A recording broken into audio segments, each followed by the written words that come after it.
Blessings, friends. It's Maia here with an astro update. On December 1st, we have a new moon in the philosophical, jovial, and bold sign of Sagittarius at 9 degrees. Those who have placements around 9 degrees or planets in the mutable signs of Gemini, Virgo, Sagittarius, and Pisces will likely feel the effects of this new moon the most. The new moon is when the sun and the moon are coupled together in the sky, creating a time of manifestation and seed planting. This new moon in Sagittarius we will be planting for our harvest to come 6 months later at the Sagittarius full moon, so plant mindfully.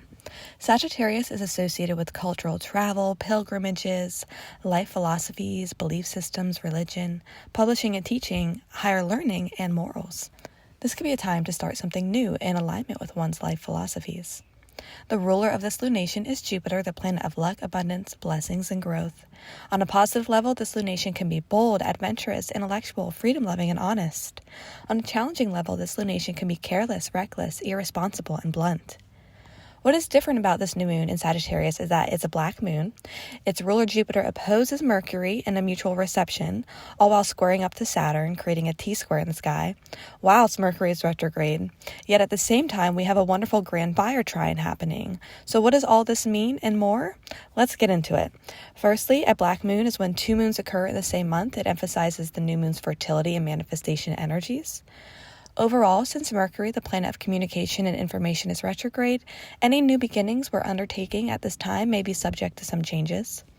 The lunation ruler Jupiter, planet of expansion and abundance, is also retrograde and in its detriment in Gemini, while squaring up to Saturn, the planet of seriousness, restructuring, and limitations. This means there can be some setbacks, delays, or obstacles that require hard work and responsibility to gain such Jupiterian optimism, opportunity, and blessings in the long run. However, we do have a grand fire trine involving the sun and the moon, Mars in the north node, which can give us a motivation and light a fire underneath us to move through any challenges that may arise with drive and passion. One can use this fiery energy in the best way possible for positive transformation. Mars, the planet of action and warrior-like energy, is still opposing Pluto, the planet of intensity, transformation, and rebirth. This has been an underlying energy that can be felt in the field and pinpointed to some under-the-surface frustrations, arguments, aggravations, or accident-prone incidences.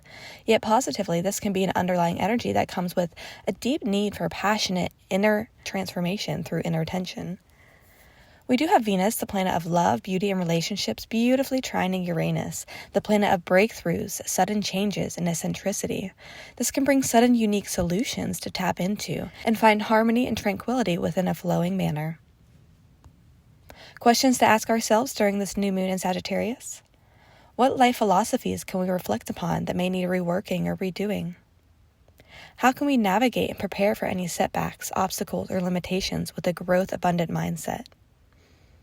How can we tap into other cultures, religion, life philosophers, teachers or gurus, and intellectual studies that give us a broader understanding for our life at this time? What pilgrimage, internally or externally, is calling for us to embark upon our own hero's journey? How can we share our inner wisdom in a way that brings about harmony, eccentricity, and authenticity? What thoughts and actions can we plant now that we would like to see culminate in 6 months? What can we write, journal, or teach that is in alignment with our morals and philosophies? What area of life will this new moon in Sagittarius be happening for you based upon your rising sign? For Aries rising, this new moon is happening in your 9th house. This could be new beginnings that might require some changes down the road in regards to long-distance travel, higher learning, belief systems, philosophy, religion, as well as publishing and teaching. For Taurus rising, this new moon is happening in your 8th house. This could be new beginnings that might require some changes associated with shared resources, shared investments, shared money, taxes, and inheritances, loans, banks, the occult, as well as intimacy. For Gemini rising, this new moon is happening in your 7th house. This could be new beginnings that might require some changes associated with personal relationships, business relationships, marriages, contracts, negotiations, agreements, collaborations, and legal documents. For Cancer rising, this new moon is happening in your 6th house. This could be new beginnings that might require some changes associated with your health, your work, employment, job, diet and exercise, daily routine, organization, as well as pets and animals. For Leo rising, this new moon is happening in your 5th house. This could be new beginnings that might require some changes associated with your creativity, romance, children, joy, hobbies, celebration, and small businesses. For Virgo rising, this new moon is happening in your 4th house. This could be new beginnings that might require some changes associated with one's home and family life, property, real estate, one's mother or father, inner security, emotional safety, and ancestral roots. For Libra rising, this new moon is happening in your 3rd house. This could be new beginnings that might require some changes associated with one's communication, how we think and speak, one's local community, neighborhood, neighbors, transportation, one's online persona, as well as short-form learning and writing. For Scorpio rising, this new moon will be happening in your 2nd house. This could be new beginnings that might require some changes associated with one's income, how you make money, physical and material possessions, sensual pleasures, self-worth, and personal values. For Sagittarius rising, this new moon will be happening in your 1st house. This could be new beginnings that might require some changes associated with you, yourself, your identity, also your physical body and outward appearances, and new endeavors.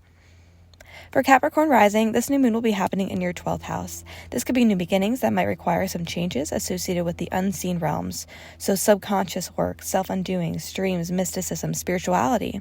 Sometimes hospitals or isolation, but also retreats and ashrams, the music and art. For Aquarius rising, this new moon will be happening in your 11th house.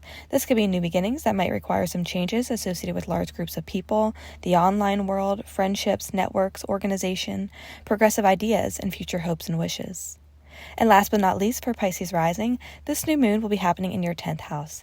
This could be new beginnings that might require some changes associated with your career, public image, status, leadership, authority, one's mother or father, as well as honor and achievement. New moon and Sagittarius blessings to all. If you would like to book a reading with me, you can visit my website, astrologywithmaia.com. I still have some openings left for the month of January. There you can also find astrology products and other services if you're interested. If you enjoyed this video, please feel free to give this video a like, a thumbs up, or a comment, and subscribe for more. Sending so much love to you all.